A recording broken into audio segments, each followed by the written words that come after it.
name's Andrew. I was one of Alex's friends. We first met in high school. And my first time I met Alex, he was running back and forth from his car to get something. I don't know what he was getting. I yelled out, or someone yelled out, "Hey, what's your name?" He looked back, "Alex," and then went right back to running to the car afterwards. He was always a guy who liked to kind of watch the beat of his own drum, basically, which at first I thought made him weird, but then as I grew closer with him, I kind of realized that was his best trait. I spent the most time with him probably in college. What we mainly did is we drank and we played music, which were probably his two favorite things. And he loved to tell me about all these bands he had found about, take me to all these concerts that I would have never heard of otherwise. But some of the most interesting things about him were how uniquely he saw things. Like one time after we had had a full night of drinking, playing piano, me on the piano, him on the guitar, not really knowing what we were doing, but still making music anyway. That was the cool thing about hanging out with him, is we didn't really know what we were doing, but somehow it always ended up working out. So one time, after we had quite a bit to drink, he looked at me, just a long night, "Hey Andrew, let's go walk up the hill." Why would we want to do that? I'm exhausted. It's been a long night. That sounds terrible. But we did it anyway. So we walked up to the top of that hill, got there, said, "Okay, well, what was the point of this?" He says, "Okay, now let's roll down the hill." Oh, that sounds terrible. Why would we want to do that? It's probably going to make us sick. But we did it anyway.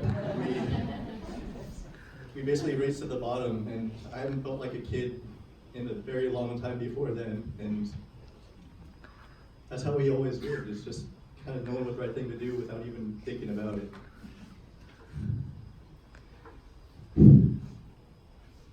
He was an incredibly sweet person. I was lucky to have him in my life. Thank you.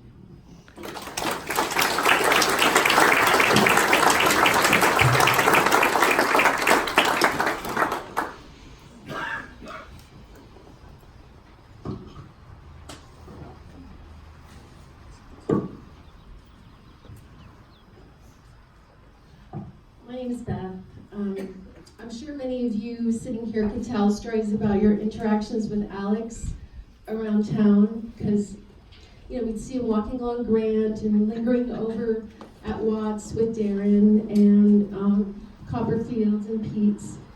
I didn't know Alex as a baby. I became friends with his mom 10 years ago, so I saw him at her birthday parties and at other fun little gatherings around the holidays. But I didn't have any one-on-one interactions with Alex until I ran into him at Trader Joe's. And I ran into him and he was kind of preoccupied, and I interrupted him.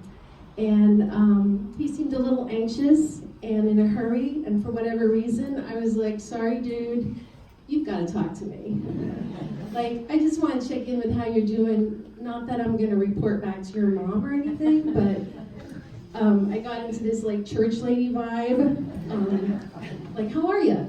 Like, really, So then he slowed down, and I offered him my hand, which he took reluctantly, and he told me what he was there to buy, and the poetry that he had read that morning, which was William Carlos Williams, and I'm a fan as well of that poet, and I remember being really glad that I had paused, and that he had paused, and that he understood that I could be kind of a pushy broad.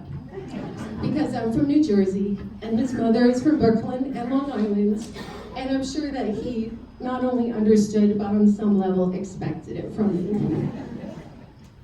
So I think that sometimes it's okay to be determined with each other, and to pause, and even if it's a little weird and awkward, you just make time for each other and say how you're doing, like for real. So this past April, I invited Alex to come and work for me doing yard work, and I was grateful that he agreed, and he walks in the first day to help me with my yard, and I had just worked 3 10-hour, 11-hour days in a row, and I happened to be like smelling my vetiver, And so he walked in, I said, "Oh, Alex, you have to try this Vetiver here. It's really good for anxiety." And I thrust it in his face. He's like, "Wow, what are you doing? Why are you doing that?" I'm like, "I don't know, because I'm doing it, and it's for anxiety." And he's like, "Why do you think I'm anxious? You're so rude." And I was like, "Well, give it back to me, because I need more."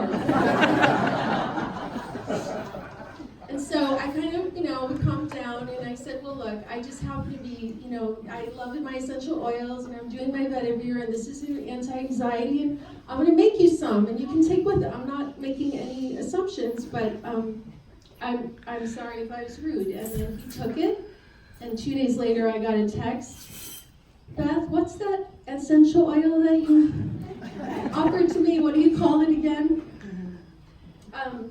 And so he was a good worker, and I'm glad I told his mom that he was at the time. I appreciated it a lot.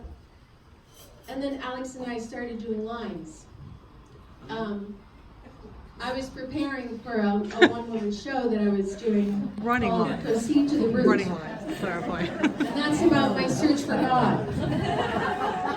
And I had performed it a number of times, but it had been a while, and at one point there's 7 people in a car. I'm doing all the voices, and I knew that I wanted to have it memorized backwards and forwards in my sleep so that I could just snap, crackle, pop, and I needed somebody. So I said, "Alex, I want to hire you to do lines with me." So he sat on my sofa, and I was in front of him. He had my script, and he was actually a huge asset. He had good ideas about blocking and staging, and he would tell me if he didn't like something. Do you know what a gift it is?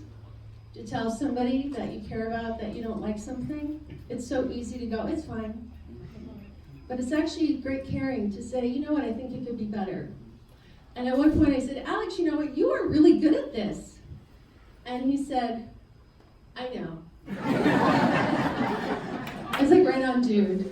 Too much false modesty in this world. Just own it, boy, So we worked on that a lot, and at one point I was actually like, "Do I have to share credit for my script with him?" Like, no, I don't want to do that. But he had a way of shaking his head and saying, like, "I don't get that," or "Explain that to me more."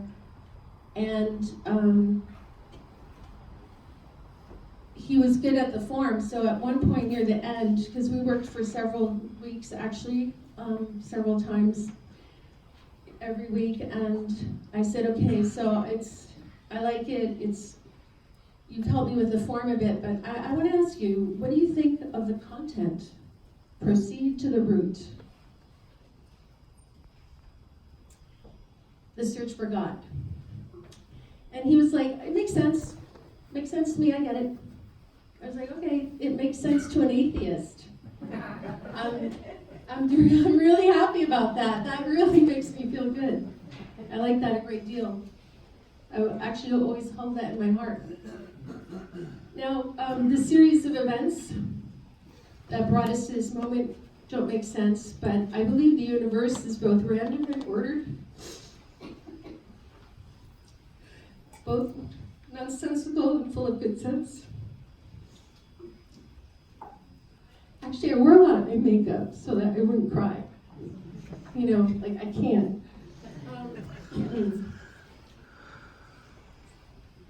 We are all moving targets, and we all have an expiration date. And I do believe in the Rock of Ages that cleaves for all of us. And I do believe that Alex is resting in that safe, warm, comfortable place. And he's very impressed and pleased that all of you are here. And amazed at all the people that he has been able to help with his precious body. And Kathleen, I know there will be an empty place at your table from now on. I'm very sorry about that. And I'm really glad that I got to know Alex. Thank you.